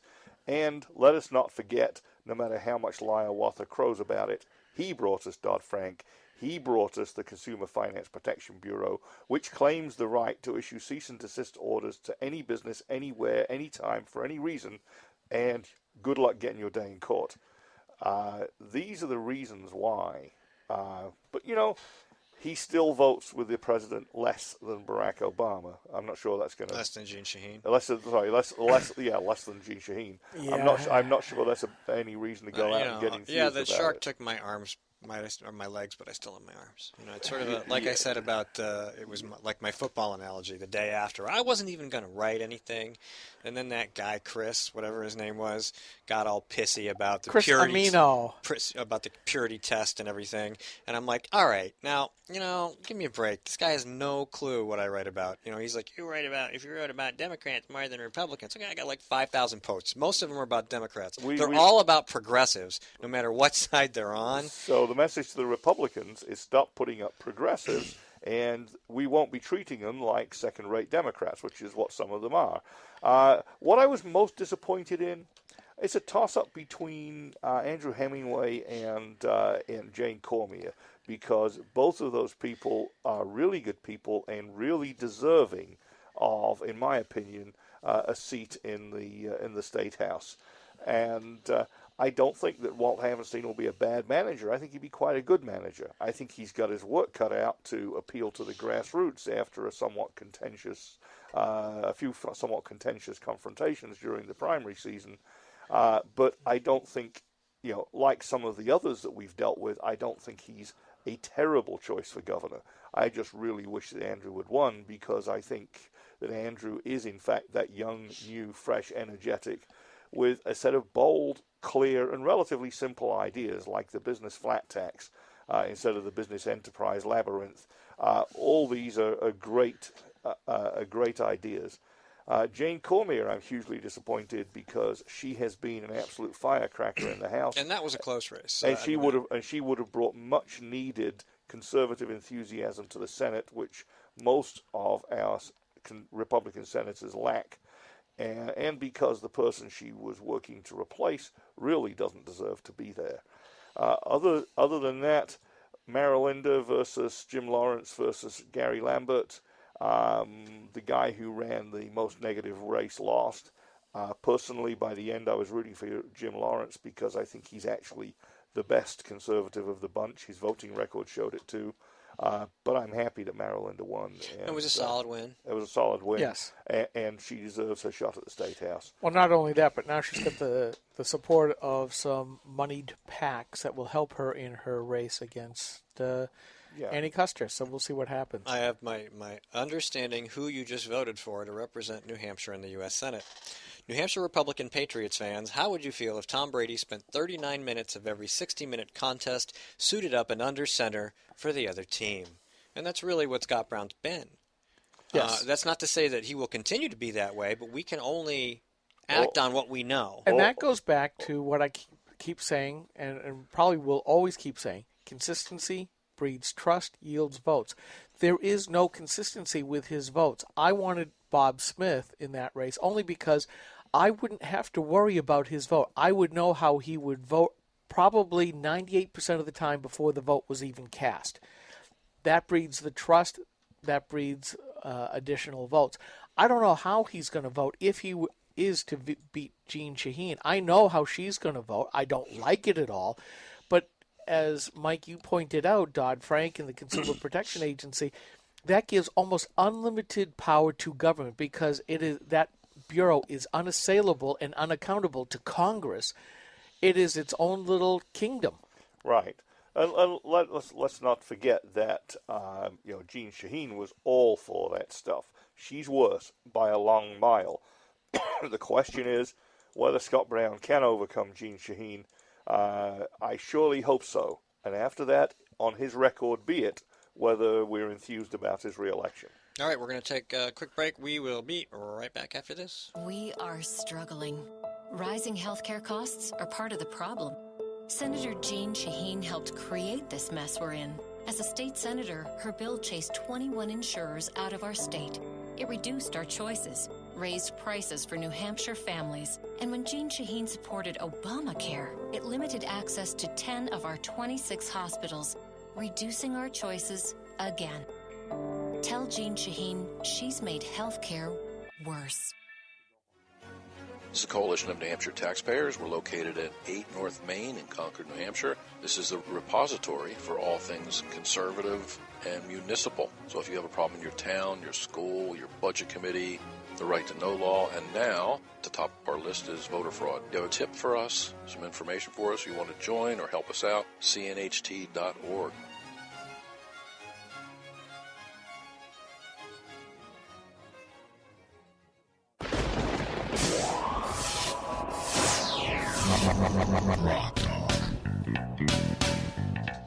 Welcome back. Don't worry, whatever you missed, it's all on video.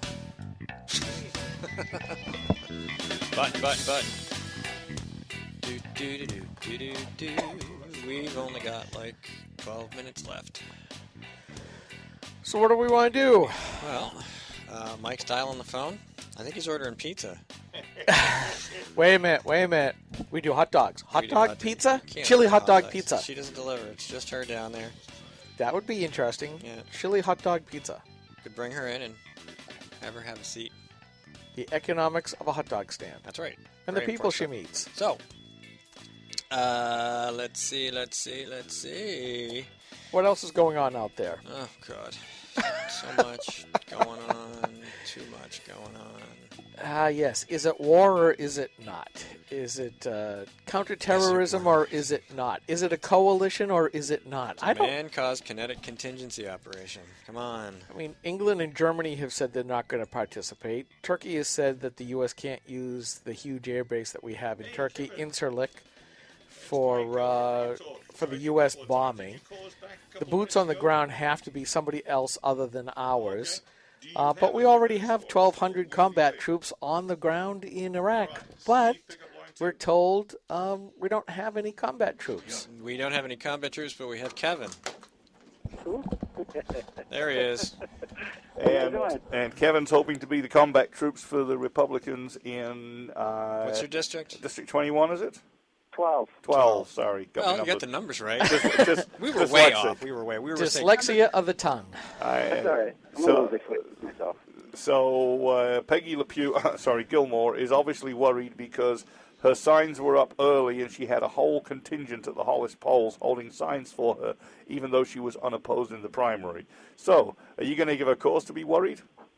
Oh, well, yeah, I'm going to do everything I can to win this. And we have a good team, and we have we met with the Senate the other day at the Unity Breakfast, and we've got a plan, and we're going to work it. And we got a lot of people out there all the way from Range here in Nashville in all three wards. They're going to be knocking doors, and my hat's off to Michael McCarthy, who actually offered his hand, and he said he's going to help. And believe me, that guy worked hard, and everybody that helped him worked hard. And they said they're going to join my team, so I'm honored, and that's a class act. So he's a nice guy. He was willing to stand at the polls all day on Tuesday, and if he's willing to do that for you, that's a real good move. Well, and his message to me, he left me a message, and I did call him back, but he said, the bottom line is we are on the same team, and we're going to we got to change the seats because. From what I understand, Peggy and Maggie Hassan had basically introduced at least 100 new tax bills and regulations for New Hampshire that we can't. She might be a nice lady, but we can't afford her. And that's the thing. And in Hollis, she's the nice lady around town that everybody knows, and you have to overcome that nice lady image and just say, nice isn't going to cut it this time. We have to cut government. Not to say that this is, I'm sure she is a nice lady, and there's a lot of really nice people who are our opponents who are politically poisonous. But, the devil's a nice guy till he takes your soul, right? I mean, you can't let nice people just tax you to death. It's just insane. Well, that's just it. And, it's going to be an honest campaign. All we're going to do is put out the facts and the truth. And the bottom line is we're not going to go after personal attacks or anything like that. We're just going to go by the record. And, I know that there's a team out there that's going to try to sabotage my record. And, they always play hardball. I get it. Bottom line is we don't need new taxes. We don't need to see 90,000 people exiting the state every day to go to work. We need to retain those people here in New Hampshire. We need to cut taxes at least 1%, for the businesses so that they'll come to New Hampshire. We need to get a right-to-work thing going so that people will at least come to New Hampshire, set up shop, and, enjoy the low tax rate so that we can keep those kids that are graduating from our colleges that we're investing in, keep them home. They're leaving like an exodus, So we've got to make a reason for them to stay, and the reason for them to stay is have new businesses in the state and good paying jobs, technical jobs, careers, and we just don't see that growing under Hassan. This is Skip, and thanks for coming on the show. Real quick, because we're, unfortunately, 7 minutes. 7 minutes. What are your top 3 issues, and what are your solutions to those problems? Well, definitely we're overregulated. We need to deregulate a number of our industries and allow right to work to come into the state. We need to push for that again, and get the businesses back here in New Hampshire so people get back to work. If we don't have jobs, and we're sunk.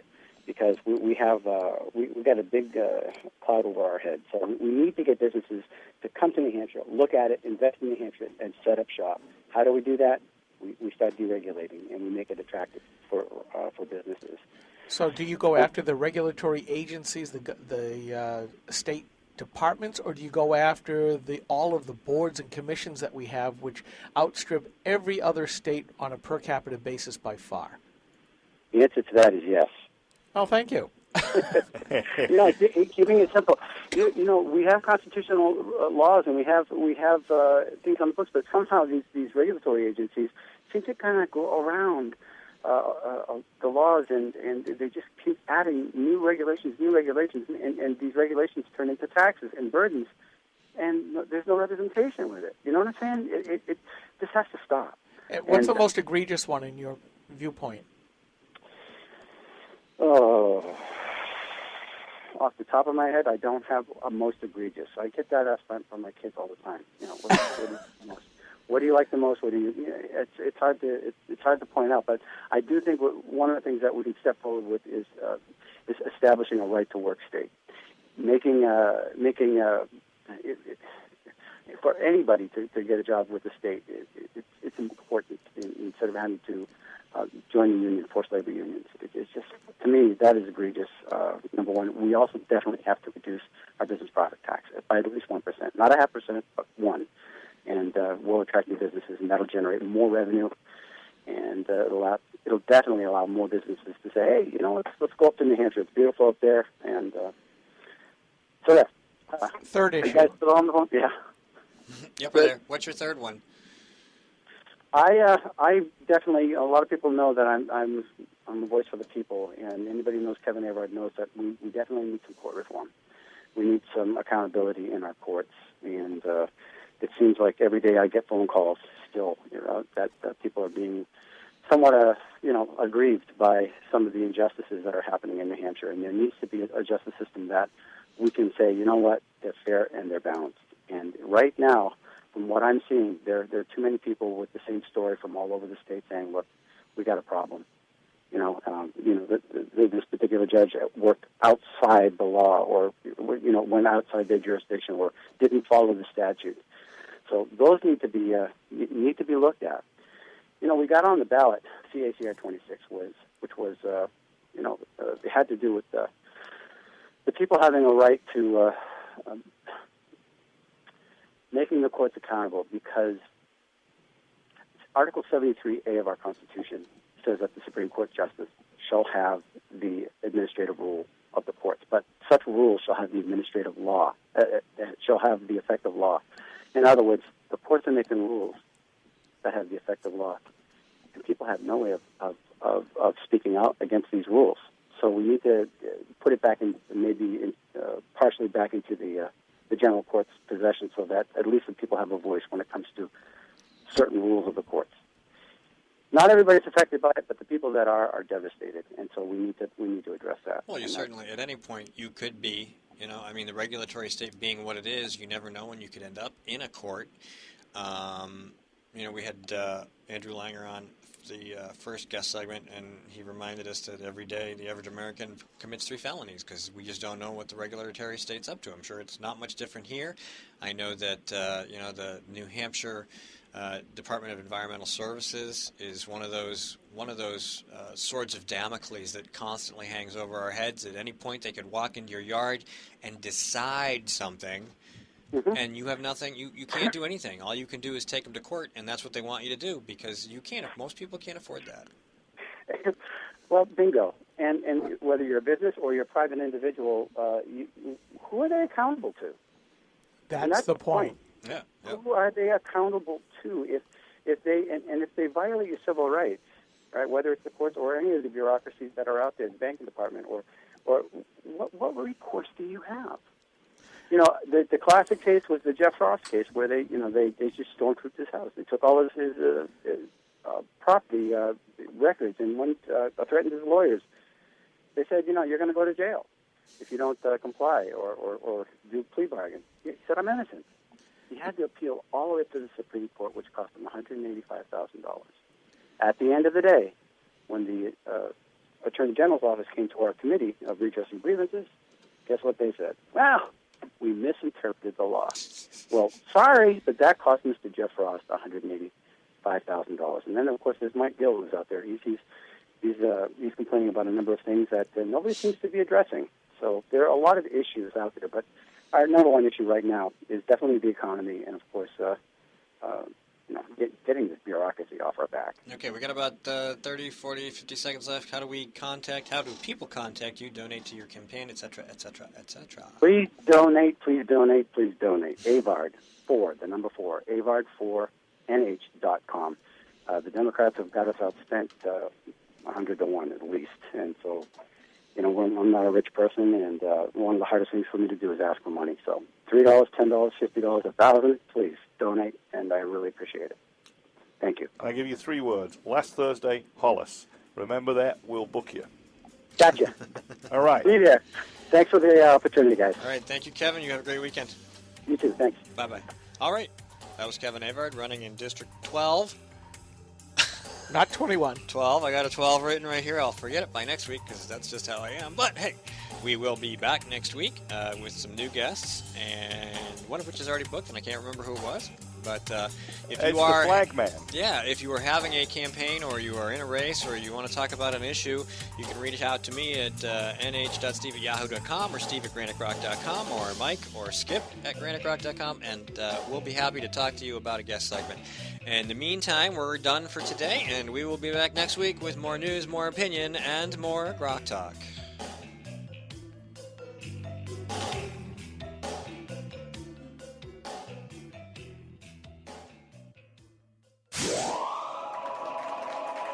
Yeah, baby! When asked whether she still supports Obamacare, Senator Jeanne Shaheen said, Yes, I do continue to support the law. We're beginning to see some positive results. How can Senator Shaheen say we're seeing positive results when 22,000 of our neighbors have already lost their health insurance? What's worse, the Boston Globe reports the state's only health insurance provider radically reduced the number of hospitals in their network, forcing some people to drive over an hour for lab work, even when there's a hospital within a few miles of their home. When pressed about lack of access, Shaheen said, There are some hospitals that are not covered, unfortunately, and I certainly hope that's going to change. Jean Shaheen promised us we could keep our doctors and our health care coverage. Now she hopes we can get to a local hospital? Call Senator Shaheen at 603-647-7500. Tell her we need more than hope. We need leadership. Paid for by Citizens for a Strong New Hampshire. Senator Jean Shaheen said, if you like your current health plan, you can keep it. That's not true, Senator. 22,000 New Hampshire citizens have been kicked off their insurance plans. Hospitals in Rochester, Concord, and Portsmouth, they aren't allowed to provide care under the exchange. Senator, you were wrong in your comments. You should apologize for your misleading remarks. I'm calling Senator Shaheen at 750-3004 and telling her I want my doctor back. You should too. Paid for by saberpack.org, not authorized by any candidate or candidate committee. All of the music on this program comes to us through Creative Commons licensing from Kevin MacLeod at Incompetech.com. The opinions expressed on this program are those of the speakers, not necessarily those of CNHT, GrokTALK.com, or anyone else for that matter. GrokTALK.